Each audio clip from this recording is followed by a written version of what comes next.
La révolte des accents de Éric Orsenat. Chapitre 1. Bons yeux demandés pour regarder la mer. Comme tout le monde, je cherchais un travail pour l'été. Forcément très mal payé, mais si possible, pas trop rébarbatif.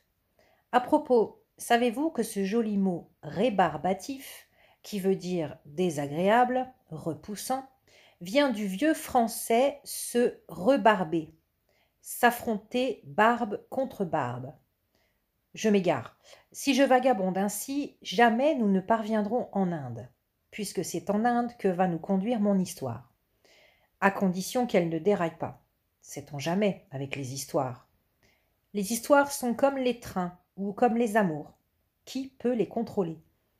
Donc, à la boulangerie, dans cette enivrante odeur de chocolat, de frangipane et de croissants chauds, je consultais le tableau des petites annonces.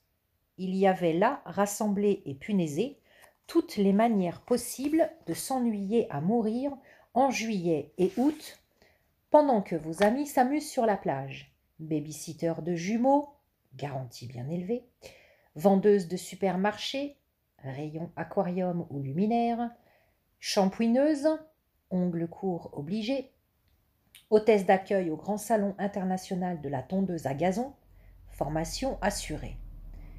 C'est dire si, à peine aperçu, j'arrachais le carton réclamant une bonne vue. Curieuse comme je suis, le poste était pour moi. Malheur à celui ou celle qui s'aviserait de me le voler.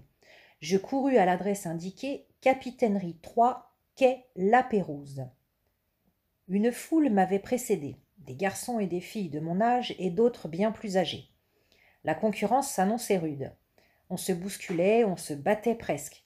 2 policiers avaient bien du mal à calmer les candidats. Monsieur Cascavel, le marchand de lunettes, s'approcha. Il monta sur une caisse. Un peu de silence ou j'annule tout. Les cris s'apaisèrent peu à peu. Bon, le capitaine du port a besoin d'un adjoint. Ou d'une adjointe. Quelqu'un qui sait voir au loin. Ou quelqu'une. Je n'avais pas pu m'en empêcher. C'est plus fort que moi. Quand on oublie que les filles existent, je hurle. Le marchand de lunettes m'avait reconnu. Tout le monde sait que tu fouines partout, Jeanne. Regardez, vraiment regardez, c'est autre chose. Vous êtes prêts? Un formidable oui lui répondit, une clameur qui, j'en suis sûre, résonna dans la ville entière et réveilla nos rois de la sieste, nos ancêtres amateurs de Rome et les plus endormis de nos gros chiens. Bon, j'ai suspendu un panneau sur la tour, juste en dessous de l'horloge.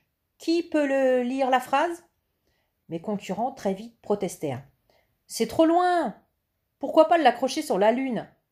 Ils s'acharnaient, fronçaient les sourcils, se ravinaient le front.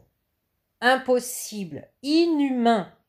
Leur colère montait, ils grondaient, ils allaient jusqu'à insulter le soleil. Voilà qu'il nous aveugle, celui-là. Dites-lui de s'écarter.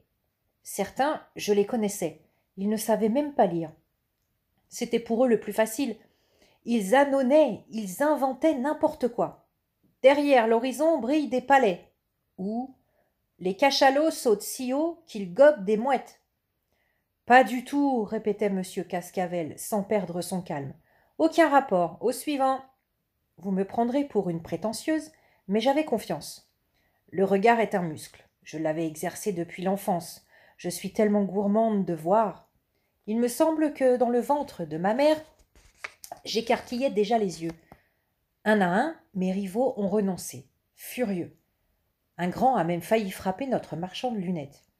J'ai compris ton manège, vieux bouffon. Pardon?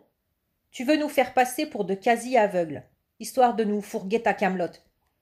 Une fois encore, les agents de police ont dû intervenir pour le protéger. Le temps de reprendre des couleurs. Monsieur Cascavel est un homme minuscule et fragile. À ne pas sortir par vent trop violent, il serait brisé, peut-être même emporté, dispersé. Il se tourna vers moi.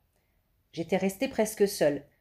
Pour lire le panneau, je pris ma voix la plus neutre, la plus impersonnelle. Elle souffle, elle souffle. Une bosse comme une colline de neige. C'est Moby Dick. Mes ennemis s'éclamèrent.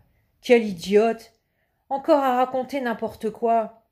Et lorsqu'ils devinèrent au sourire de monsieur Cascavel que j'avais triomphé, leurs commentaires gagnèrent encore en méchanceté. On le savait déjà, ce concours est arrangé.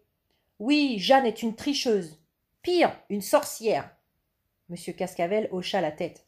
J'espère que personne ne l'entendit murmurer. Sorcière, je ne sais pas, mais redoutons ses pouvoirs. Toujours est-il que notre cher marchand de lunettes rendit son rapport à la mairie. Il s'achevait par ces lignes sans appel. Jamais, de toute ma longue carrière, je n'ai rencontré des yeux aussi puissants. Et le soir même, j'étais nommée adjointe stagiaire d'un drôle de capitaine.